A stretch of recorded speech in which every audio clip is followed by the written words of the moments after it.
In a secluded monastery nestled within the mist-covered mountains, there lived a wise and serene Zen master named Cato. He was renowned for his profound teachings on the art of mindfulness and the value of emptying one's mind. Among the disciples who sought his guidance was a young and eager student named Hiroshi. Hiroshi had come to the monastery with a restless mind burdened by the complexities of the world outside. The weight of his past mistakes and the anxiety about an uncertain future weighed heavily on his shoulders. In the presence of the venerable Cato, Hiroshi felt a mix of awe and trepidation. He longed to learn the secrets of tranquility that the Zen master seemed to embody effortlessly. One misty morning, as the sun timidly began to pierce through the thick clouds, Cato summoned Hiroshi to the garden. The air was crisp, and the scent of blooming cherry blossoms filled the surroundings. Cato, dressed in simple robes, sat on a weathered stone bench, and Hiroshi joined him with a respectful bow. "Master Cato, I am eager to learn your teachings and find inner peace," Hiroshi spoke with earnestness, his eyes searching for wisdom in the depths of the old master's gaze. Cato nodded sagely, his eyes reflecting the calmness of a placid lake. "To find true peace, one must first learn to empty the mind," he said in a measured tone. "Come, let us start with a simple exercise. Focus on your breath and let go of all thoughts." Hiroshi, though willing, found it challenging to quiet the cacophony of thoughts racing through his mind. The sounds of nature, the rustling leaves, the distant chirping of birds seemed to amplify his inner turmoil. Cato observed Hiroshi's struggle with empathy. The mind is like a turbulent river, always flowing with thoughts. To achieve stillness, we must learn to divert the currents. Close your eyes, young one, and let the river of your thoughts flow freely. Acknowledge each passing thought, but do not cling to it. Let it drift away like a leaf on the water. With Kaido's gentle guidance, Hiroshi closed his eyes and attempted to follow the instructions. At first, the thoughts rushed in relentlessly, a cascade of worries, regrets, and aspirations. But slowly, with each breath, Hiroshi began to release the grip on his racing mind. As the minutes passed, a sense of calm settled over Hiroshi. The river of thoughts became a tranquil stream, and his consciousness felt like a vast and open sky. Cato observed this transformation with a serene smile. "You see, Hiroshi, the mind is a vast and boundless expanse. By allowing thoughts to come and go without attachment, you create space for tranquility to emerge. In that emptiness, you find the true essence of peace." Encouraged by the initial success, Hiroshi continued to practice under Cato's guidance. The master introduced him to various meditation techniques, each aimed at unraveling the knots of the mind. They practiced walking meditation, where every step became a dance of mindfulness, and silent meditation, where the only sound was the gentle rhythm of their breath. One day, Cato led Hiroshi to a serene pond surrounded by ancient willow trees. The water's surface was as still as a mirror, reflecting the tranquility that filled the air. "Look at the pond, Hiroshi," Cato instructed. "What do you see?" Hiroshi gazed at the reflective surface, his own image staring back at him. "I see myself, master, and the beauty of this place." Cato nodded. "Indeed, you see yourself, but notice how the pond does not resist your reflection. It simply mirrors what is presented to it. Similarly, your mind should be like this pond, clear and undisturbed, reflecting the world without clinging to it." As Hiroshi continued his journey of self-discovery, he encountered moments of resistance and frustration. The challenges of emptying his mind seemed insurmountable at times, but Cato's patient guidance and wisdom were a steady beacon in the storm.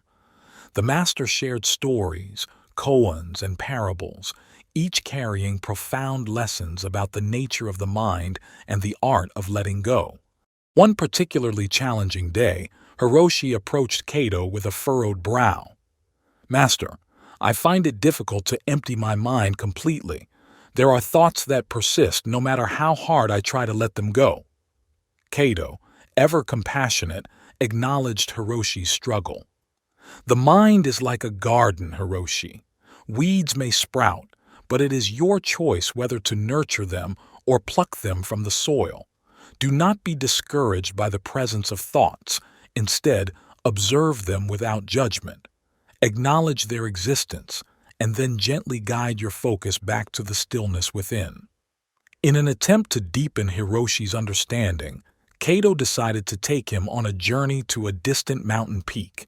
The path was steep, winding through thick forests and rocky terrain. As they ascended, Kaito spoke of the parallels between the challenging climb and the journey to inner peace. The mind, like this mountain, has peaks and valleys, Kaito explained. To reach the summit, you must navigate the rugged paths and endure the hardships. Embrace the challenges as opportunities for growth, and with each step, empty your mind of the burdens that weigh you down. As they reached the mountain's peak, the air grew thinner, and the world below unfolded like a vast tapestry. Kato gestured to the breathtaking panorama. In this vastness, Hiroshi, can you feel the emptiness? It is not a void, but a space that allows everything to coexist harmoniously. Your mind, too, can become a peak of tranquility, embracing the vastness within. In the following weeks, Hiroshi continued his practice with renewed vigor. The lessons on the mountain had left an indelible mark on his understanding. He realized that emptiness was not a void to be feared, but a canvas upon which the colors of life could be painted. One evening, as the sun dipped below the horizon, casting a warm glow across the monastery, Kaito beckoned Hiroshi to join him in the meditation hall. The flickering candles cast shadows on the tatami mat floor as the two sat in silent contemplation. "Empty your mind, Hiroshi," Kaito whispered, his voice carrying the weight of 1,000 sunsets. "Let go of the illusions that bind you. Embrace the emptiness, for within it lies the essence of your true self." In that hallowed space, Hiroshi closed his eyes and embarked on a journey inward. The walls of the meditation hall disappeared, and his consciousness expanded beyond the confines of his body. The boundaries between self and surroundings dissolved, leaving only the pure awareness that permeated everything. As Hiroshi basked in the serenity of the moment, Kaito quietly rose and left the hall. The emptiness within Hiroshi was not a void, but a reservoir of infinite possibilities. In that stillness, he found a profound connection to the universe, a oneness that transcended the limitations of ego and desire. Days turned into weeks, and weeks into months. Hiroshi's transformation became evident to all who observed him. His countenance reflected a newfound peace, and his movements echoed the grace of a dancer navigating life's intricate steps. The once turbulent river of thoughts had transformed into a gentle stream, and the storms that once raged within him had given way to the calm of a clear, starlit night. One day, as Hiroshi strolled through the monastery gardens, he noticed a group of novice monks engaged in animated discussion. Curiosity piqued. He approached them, and one of the young monks with wide eyes addressed him. "Master Hiroshi, could you share your wisdom with us? How did you attain such tranquility?" Hiroshi chuckled, feeling a warmth in his heart. "I am no master, my friends. I am but a fellow traveler on the path of self-discovery. The journey is ongoing, and every step teaches me something new. Come, let us sit together, and I will share what I have learned." As Hiroshi spoke to the eager novices, he emphasized the importance of patience, persistence, and the gentle art of letting go. He recounted the guidance of Master Kaito, the lessons from the mountain, and the insights gained through hours of silent meditation. The novices listened attentively, absorbing the essence of Hiroshi's journey as if sipping from a well of ancient wisdom. Days turned into months, and Hiroshi found himself assuming a role not of authority, but of a humble guide for those who sought the path of mindfulness. The monastery became a haven for seekers from far and wide, drawn by the reputation of a once restless soul transformed into a beacon of serenity. One day, a troubled soul named Yuki arrived at the monastery gates. Her eyes reflected the tumult within, and her footsteps echoed the weight of a burdened heart. Sensing her inner turmoil, Hiroshi approached with a gentle smile. "Welcome, Yuki. What brings you to this sanctuary of stillness?" Yuki hesitated before speaking, her voice barely above a whisper. "I carry the weight of the past and the fear of an uncertain future. I seek solace and a way to empty my mind of the constant noise." Hiroshi nodded knowingly. "Come, let us sit together. The journey begins with a single breath." In the quiet corners of the monastery, Hiroshi and Yuki embarked on a shared exploration of mindfulness. Under the blossoming cherry trees and beside the tranquil pond, they practiced the art of emptying the mind. Hiroshi shared the lessons that had once transformed his own tumultuous existence into one of harmony. As Yuki delved deeper into the practice, she confronted the echoes of her past and the fears that gripped her future. At times, tears flowed freely, washing away the pain that had long been concealed. Hiroshi, like a compassionate elder sibling, offered guidance without judgment, reminding Yuki that the path to peace often involved facing and embracing one's inner storms. The monastery became a melting pot of stories, each a unique melody contributing to the symphony of self-discovery. The teachings of Kaido, echoed through Hiroshi, spread like ripples in a pond, touching the lives of all who sought refuge within the monastery's ancient walls. In the midst of this harmonious existence, an unexpected visitor arrived. A renowned philosopher named Eiji, known for his skepticism about the power of inner stillness, sought to challenge the monastery's teachings. Eiji, with a mind entrenched in intellectual debates, believed that true peace could only be found through the conquest of external challenges and the pursuit of worldly achievements. Hiroshi, sensing an opportunity for dialogue, welcomed Eiji with open arms. The philosopher, with a raised eyebrow, asked, "Master Hiroshi, can you truly claim that emptying the mind leads to a profound understanding of life? Is it not a form of escapism, a retreat from the challenges that define our existence?"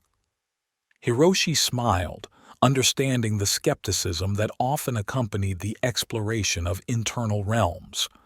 "Eiji-san, the practice of emptying the mind is not an escape from life, but a way to engage with it more fully. By quieting the internal noise, we can perceive the world with greater clarity and respond to challenges with a calm and centered mind." Eiji, intrigued yet unconvinced, agreed to partake in a meditation session guided by Hiroshi. In the dimly lit meditation hall, surrounded by the fragrance of incense, the two engaged in silent contemplation. As the minutes passed, the philosopher's furrowed brow gradually relaxed, and a subtle tranquility settled over him. After the session, Eiji, with a contemplative expression, admitted, "There is a certain clarity that comes with the stillness of the mind. Perhaps there is more to this practice than I initially believed." Hiroshi nodded. The mind, when empty, becomes a vessel for understanding. It is not about detachment from the world, but about engaging with it from a place of inner peace. The external challenges remain, but our response to them transforms. In the following days, Eiji continued to explore the teachings of the monastery, engaging in discussions with Hiroshi and the other monks.